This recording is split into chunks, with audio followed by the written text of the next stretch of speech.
You know, for 500 years, there's been this one book, a guide to the raw, unfiltered mechanics of power that's so ruthless, so controversial, it literally gave us the word Machiavellian. Today, we are diving deep into Niccolò Machiavelli's masterpiece, The Prince, to figure out its shocking and, let's be honest, timeless advice for anyone who wants to lead. Okay, so here's how we're going to break down this masterclass on power. First, we'll look at why this book was such a game changer back in the day. Then we'll get into its core idea, why reality beats idealism every single time. From there, we'll hit that big, infamous question, is it better to be feared or loved? Then we'll explore the two animals every leader needs to be, the fox and the lion. And finally, we'll wrap up with what Machiavelli saw as the absolute bedrock of power, your army, your allies, and of course, luck. So what is The Prince, really? Well, it's not some dusty, philosophical text about how to build a perfect society. No. Think of it more as a practical and often pretty brutal instruction manual for a new leader on how to grab power and maybe more importantly, how to hold on to it. To really get why this book was such a bombshell, you kind of have to picture the world it was written in. For centuries, political thinking was all about morality, about virtue, about creating the perfect state. And then Machiavelli comes along and just shatters all of that. He wasn't interested in how a leader should act in some imaginary paradise. He was obsessed with what a leader must do to win in the real, messy, complicated world.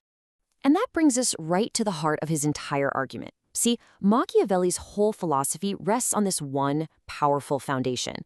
A leader has to reject wishful thinking and see the world for what it actually is. For hundreds of years before him, you had these brilliant thinkers, right? Plato and his Republic, St. Augustine and his City of God. They were drawing up these beautiful blueprints for perfect societies, all built on high moral principles. And leaders were told, this is what you should aim for. Be perfect.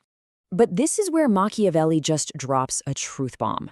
He basically says that trying to be the good guy all the time is a guaranteed way to fail. And why is that? Because you're gonna have to deal with people who are not good, who don't play by the rules, and they will use your own morality against you to bring you down.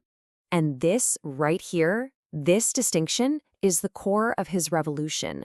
He told leaders to stop focusing on the imagination of it, the fantasy scenario, and to start focusing on the effectual truth of the thing.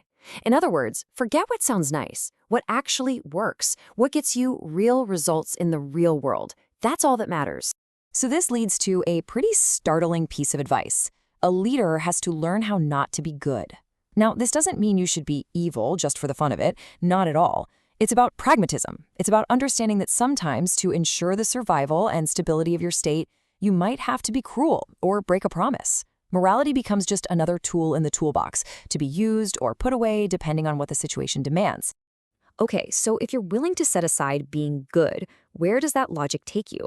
Well, it leads you straight to one of Machiavelli's most notorious conclusions, all about the relationship between a ruler and their people. But first, we have to completely reset our understanding of a word, virtue. When we hear virtue, we think of being kind, honest, fair. That is not what Machiavelli means. When he uses the Italian word virtù, he's talking about something totally different. He means skill, strength, effectiveness, the raw, decisive ability to achieve your goals, no matter what it takes. And to hammer this point home, he brings up this historical figure, a tyrant named Agathocles. This guy was ruthless. He murdered, he betrayed his way to the top. Machiavelli doesn't hide this. He says you can't call killing your citizens virtue. But then, in the very next thought, he praises the virtue of Agathocles, his incredible skill and boldness in taking and keeping power. It's that shocking separation of effectiveness from morality that makes this book so powerful.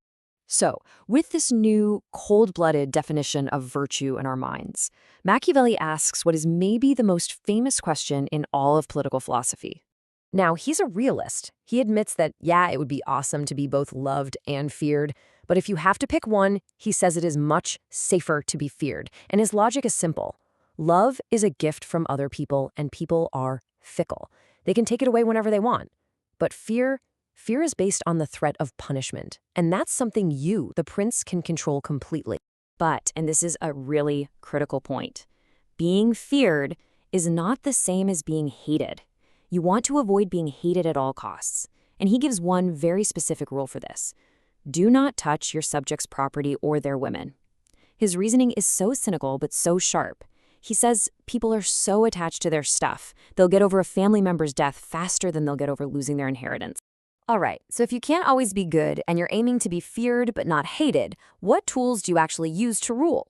Well, Machiavelli says a leader has to be a master of two very different natures. He basically argues that a prince has to be part animal. Specifically, he has to be two animals. You need to be the lion to scare off the wolves, that's your enemies, using raw power and force. But the lion can be kind of dumb and walk right into traps, so you also have to be the fox who is clever and cunning enough to see those traps and avoid them. You need to be both. One without the other just won't last. And this logic of being the fox applies directly to things like keeping promises. To Machiavelli, a ruler who feels obligated to keep his word, even when it's no longer in his interest, is a weak ruler. His justification is brutally simple.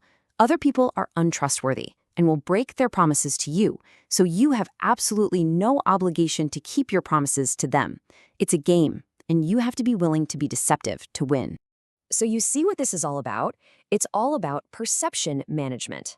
Machiavelli argues that a leader doesn't actually have to be merciful or faithful or religious, but he absolutely 100% must appear to be all of those things, because most people only judge by what they see on the surface. So the successful ruler is a master of illusion, projecting an image of virtue while being totally ready to be ruthless behind the scenes if that's what it takes to survive. Okay, last section. We've talked about fear, deception, and appearances. But what is all of this built on? What is the actual physical foundation of a ruler's power? For Machiavelli, the answer is simple, and it's non-negotiable: military strength.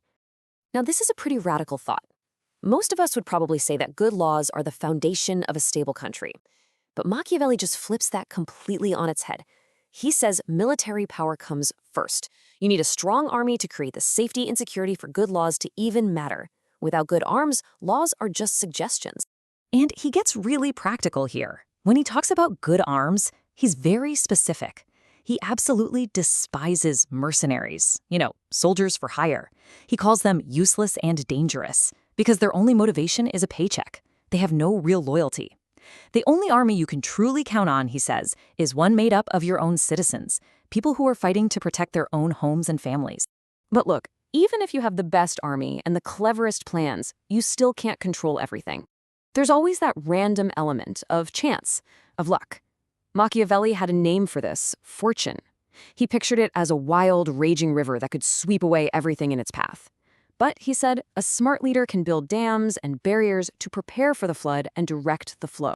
And then he uses this really famous and, pretty controversial metaphor. He says, fortune is like a woman, and to control her, you have to be bold, aggressive, even a little rough. She favors the risk-taker, the one who acts with energy, not the one who sits back and waits cautiously. The lesson is clear. You can't be passive. You have to go out and seize your own luck. So where does all of this leave us? 500 years after it was written, The Prince still makes us face some really uncomfortable questions about power. Do we still see leaders who choose what actually works over what sounds nice? Who believe it's safer to be feared than loved?